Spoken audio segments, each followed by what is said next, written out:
میرا نام شفا بنت صاحب الدین ہے اور میں اسی مکتب صوت القرآن کی طالبہ ہوں۔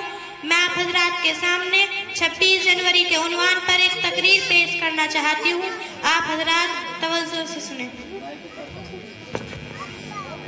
نحمدہ ونصلی علی رسولہ الکریم، اما بعد۔ میرے واجب الاحترام اساتذہ کرام، مہمانان خصوصی اور حاضرین محفل، السلام علیکم ورحمۃ اللہ وبرکاتہ۔ آج مجھے جس موضوع پر لب کشائی کی سعادت ملی ہے وہ ہے یوم جمہوریہ اور ہندوستان مسلمان۔ ہندوستان کے شمار دنیا کے سب سے بڑے جمہوری ملکوں میں ہوتا ہے، جہاں ہندو، مسلم، سکھ، عیسائی، تمام مذاہب کے لوگ بڑی محبت سے رہتے چلے آ رہے ہیں، کیونکہ ہندوستان کو انگریزوں سے آزاد کرانے کے لیے تمام مذاہب کے لوگوں نے لڑائی لڑی اور 15 اگست 1947 کو ہندوستان آزاد ہوا۔ ہندوستان کو چلانے کے لیے 26 نومبر 1949 کو ایسا قانون بنایا گیا جس میں ہر مذہب والے کو رہنے کا حق دیا گیا، اور 26 جنوری 1950 کو قانون نافذ کیا گیا۔ اس قانون کے بعد سے ہندوستان میں جمہوری طرز کا آغاز ہوا، اور 26 جنوری کے دن ہندوستان میں یوم جمہوریہ کے نام سے جس طرح کالج، یونیورسٹیوں میں تقریب کا انعقاد کیا جاتا ہے، اسی طرح مدارس اسلامیہ میں بھی پرچم کشائی کے لیے جشن کی تقریب کا اہتمام کیا جاتا ہے، اور طلبہ و عوام کو ہمارے اسلاف نے جو کارہائے نمایاں انجام دیا اور وطن عزیز کی آزادی کے خاطر اپنی جانوں کا نذرانہ پیش کیا، اس سے باور کرایا جاتا ہے، اور یہ بھی بتایا جاتا ہے کہ ہندوستان کی آزادی میں مسلمانوں کا رول بہت ہی اہم رہا ہے۔ یہ تحریک اصل میں مسلمانوں نے ہی شروع کی تھی۔ اس کا اندازہ ہم اس طرح لگا سکتے ہیں کہ سن 1857 میں 24,000 مسلمانوں نے وطن عزیز کی آزادی کے خاطر اپنی جان کو قربان کر دیا تھا۔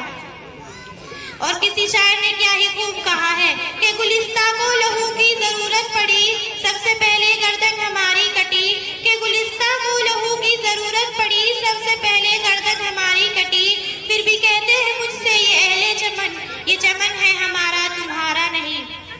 اور بہت سے لوگوں کا کہنا ہے کہ مسلمانوں نے ہندوستان کو کیا ہی دیا ہے۔ میں ان سے پوچھنا چاہتی ہوں کہ بتاؤ تو صحیح تاج محل کی خوبصورتی تمہیں کس نے دی ہے؟ بتاؤ تو صحیح لال قلعے کی بلندی عمارتیں تمہیں کس نے دی ہے؟ بتاؤ تو صحیح قطب مینار کی بلندی تمہیں کس نے دی ہے؟ چار مینار کی خوبصورتی تمہیں کس نے دی ہے؟ حاضرین محفل، ہندوستان کا چپا چپا مسلمانوں کی گواہی اور محبت کی شہادت دیتا ہے۔ ملے گی منزل مقصود یہ ہم ایمان رکھتے ہیں، ملے گی منزل مقصود یہ ہم ایمان رکھتے ہیں، ہم اپنی رہنمائی کے لیے قرآن رکھتے ہیں۔ وفاداری وطن سے ہو یہی اسلام کہتا ہے، ہم اپنے دل کے ہر گوشے میں ہندوستان رکھتے ہیں۔ حاضرین محفل، جب ہمیں آزادی ملی، جو قانون ملک کے لیے بنایا گیا اس میں ہر مذہب و ملت کے لوگوں کو اپنے مذہبوں پر چلنے کی آزادی عطا کی گئی، اور بتایا گیا کہ ملک کسی مذہب کی بنیاد پر حکومت نہیں کرے گا۔